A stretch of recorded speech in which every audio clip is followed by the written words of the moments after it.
Alright guys, in the last video we created our form for our contacts.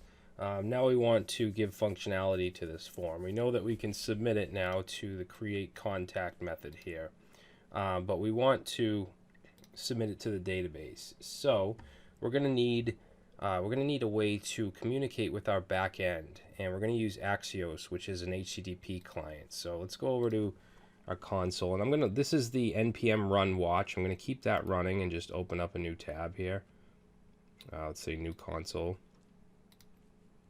If you're not using Commander and you're using Windows command line, just open up another command prompt or a terminal, whatever you're using. All right, and then let's just go into the correct folder here. So let's see, htdocs/contact store. And from here, we're going to go npm install, let's do -- save, and then Axios.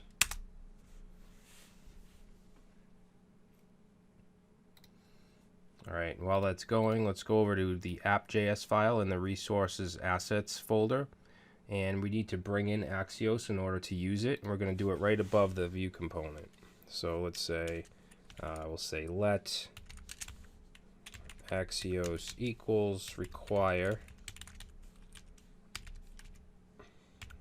Axios. Okay, and that'll bring it in.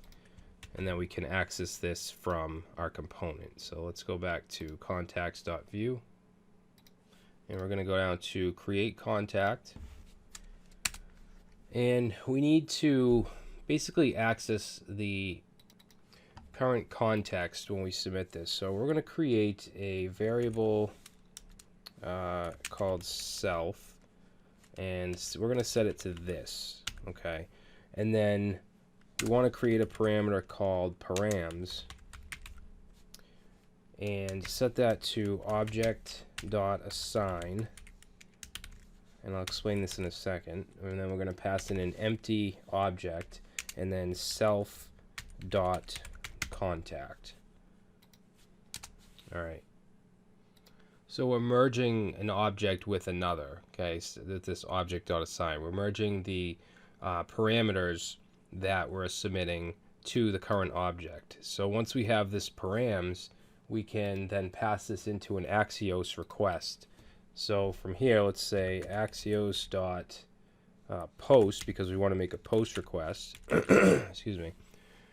And if we look at the routes that we're submitting to, the API.php, we're going to this one right here. All right, so we're making a post request to contact store. So let's go in here and let's say API/contact/store, and then we're just going to pass along those params. All right, and actually we don't want a semicolon here because this is going to be asynchronous, so we're going to use .then, and inside here we want a function. And what we want to do is, first of all, clear the form. So we should have access to self.contact.name, and we'll set that to nothing because we want to basically just reset that input. We're going to do the same with the email and with the phone. Okay, and then we're going to set edit to false. So self.edit, and we're going to set that to false. All right, and then we're going to call a function called fetch contact list, which we haven't created yet. So let's say self.fetch contact list. Oops. Okay, and then if there's an error when we make this request, we can actually catch an error after the .then. So let's just go .catch. And in here, just like with .then, there's going to be a function, and it'll be passed error, and then we'll just console.log that error. Oops. All right, and then we can get rid of this return right here. Okay, so let's save that, and then Let's see. We'll create the fetch contact list. Let's actually put that right above create contact.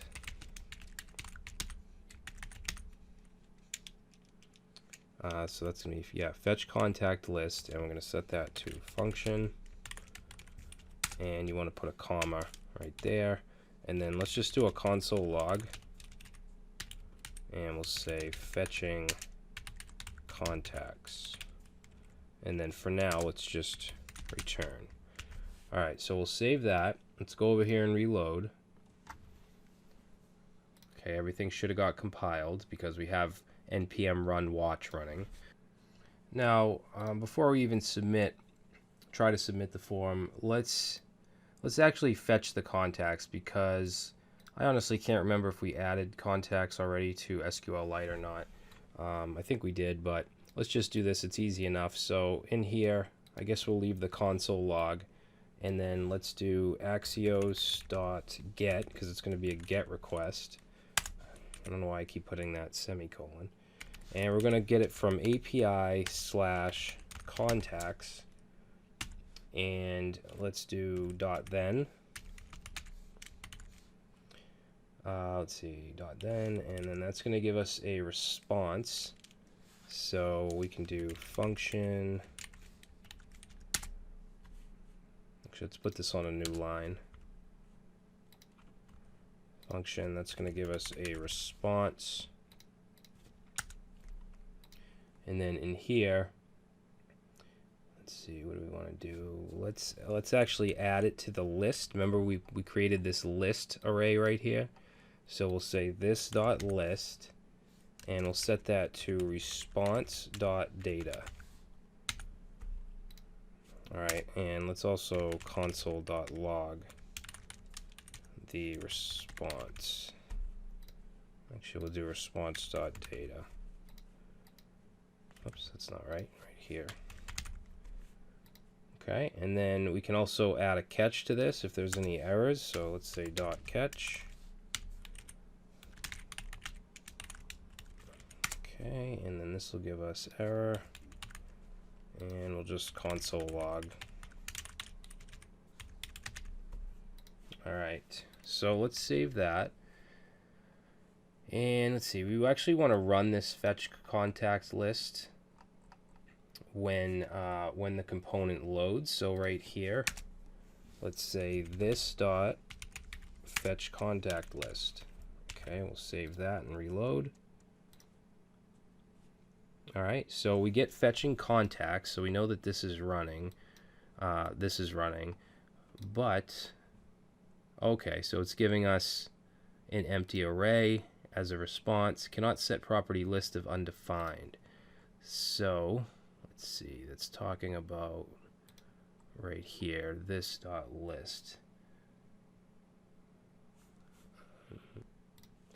All right, you know what's happening here is it doesn't know the context of this from within this regular function. So what we can do here is we can use ES6 arrow functions, and that should fix this issue.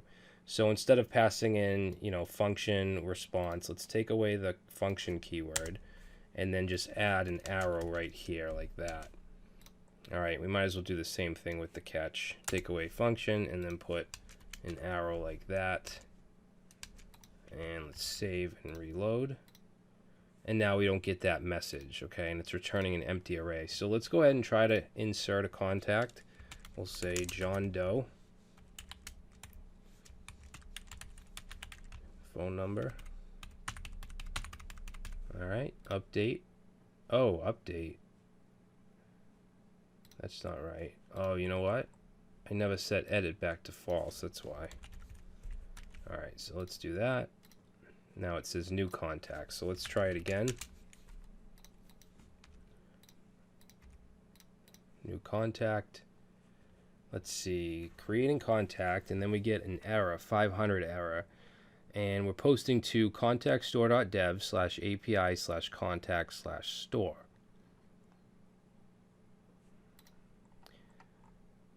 Which I believe is correct, right? API contact store. Let's check our route file here. So post to contact store, and it should include API because we have that as our middleware group. That's good. Oh, you know what, guys? Let's go check out the model. So if we go to app and then contact, we didn't. In order for us to be able to insert the values like that, we have to define the fillable property. So we need to do protected fillable, and then we need to create an array with the values we want to be able to fill. So name, email, and phone. All right, we'll save that. So that should hopefully fix it. Let's reload this. And then we're going to say John Doe, phone number, new contact. All right, and then down here, you see we get an object back. And yep, there it is. I don't know why it's like that, but you can see that we're getting that object back because what's happening is it's calling the fetch list or fetch contact list, and then we're logging the data. It's also being put into the list array, which we haven't done anything yet in the actual application, but we know we are getting that response. So in the next video, we're going to take that response and we're going to list the contacts down here.